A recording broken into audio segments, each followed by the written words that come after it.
Iyashikei can be defined as the boring, conflictless stories, but for more avid fans of the genre, it is defined as the healing anime.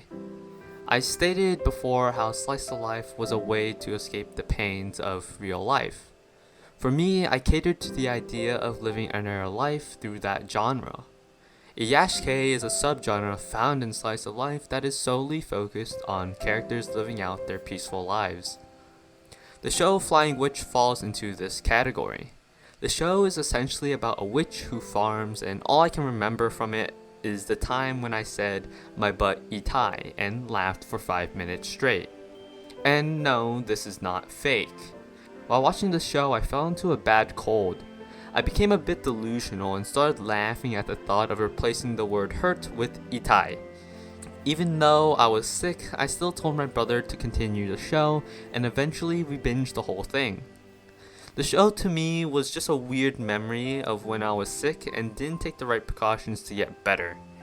Flying Witch didn't heal anything. In fact, the show was kind of slow and boring at times. But when I wasn't down in the dumps dying from sickness, I got to see some really breathtaking scenes. Some scenes were absolutely beautiful and made me think of my own reasons for why witches existed in this world. However, the majority of the show didn't feel like that. It isn't to say Flying Witch is a bad show, but more or less an example of an anime that I had a bad time with, and a show that I want to rewatch. So, I didn't have a great time with Flying Witch. How about the iconic, beloved Dragon Maid? Well, I dropped that show for being boring too. Dragon Maid was a show that was recommended to me and was a show I wanted to watch. Unlike Flying Witch, I didn't get sick and I didn't binge it when I didn't want to. Nevertheless, I still had a falling out with the show and I stopped watching it and moved on to more conflict-heavy stories. As I continued my journey throughout the slice of life genre, I found an anime called Tanaka-kun is Always Listless. I forgot the reason why I watched Tanaka-kun, but I was surprised to see that the romance was not as heavy as I thought it would be.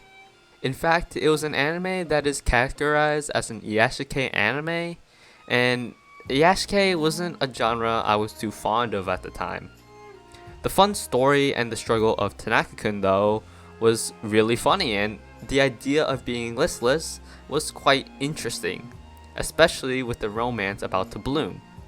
Despite bad experiences with Iyashikei, Tanaka-kun would be a pillar of what the Iyashikei subgenre meant and how people found it enjoyable. The lighthearted fun and the relaxing nature of it was calming and made me smile every time I loaded up an episode. The same could be said with Yuru, a show that I fell in love with quickly after its first episode aired. It was actually Yuru that helped me learn about this entire subgenre and how powerful it was. The most surprising Iyashikei anime that I've ever watched was Girls' Last Tour. Like most animes I watched, I dropped the show, not because it was bad, but because I didn't have time to finish it and keep up with the weekly releases. Ironically, I watched the first half of the show on a school night at 12 in the morning. The anime was so intriguing at that point that I just couldn't stop watching it. I remember I was in my bed under my blanket and watching the whole show on my phone while everyone in my house was sound asleep. I still remember watching the last scene in episode 5 and putting my phone on my chest and closing my eyes while listening to those beautiful raindrops. After the scene ended, I knew I had to finish the show. That single scene solidified my desires to finish Girls' Last Tour. I will never forget that night, and I won't ever forget the anime. It was so amusing yet so quiet and sad. The fear of the future and the fear of the unknown was apparent within the anime, but those thoughts felt so distant. All I could think about was the next step and living out the next day. It was about trying to find that comfort inside a desolate world. I was so immersed that I didn't realize the whole show was an Iyashikei anime at the time. It was like playing a sandbox game where the quest you make yourself is the driving factor in making it a story-based RPG. With the anticipated Season 2 of Miss Kobayashi's Dragon Maid coming out this summer, and a small want to watch an Iyashikei anime due to stress and watching the Yuru Camp Season 2, I rewatched the first season of Dragon Maid. I wanted to start off at the beginning thinking that I hadn't watched more than 4 episodes, but to my dismay, I actually watched a lot of the episodes. I watched all the episodes except for the last 5. It was surprising because I thought the show was boring and that I would have dropped it earlier, but I was glad to be wrong. After watching a few episodes, I went to bed and finished it a couple weeks later. I was really eager to finish the anime earlier, but due to finals, I couldn't. Miss Kobayashi's Dragon Maid is actually really good. The final episode had me excited for the next season, and was also sad in a weird way. The setup for the scene and the development of every character within the show made the ending quite enjoyable. It brought me back to a time when I watched Kyoto Animation's works such as Haruhi and Shunobyo. It also reminded me of the time when I dropped Hibike Euphonium and decided to rewatch it with immense joy. There really is this sense of joy when watching Iyashikei anime. At first I never understood it, and when I did, I didn't feel like I would enjoy the subgenre.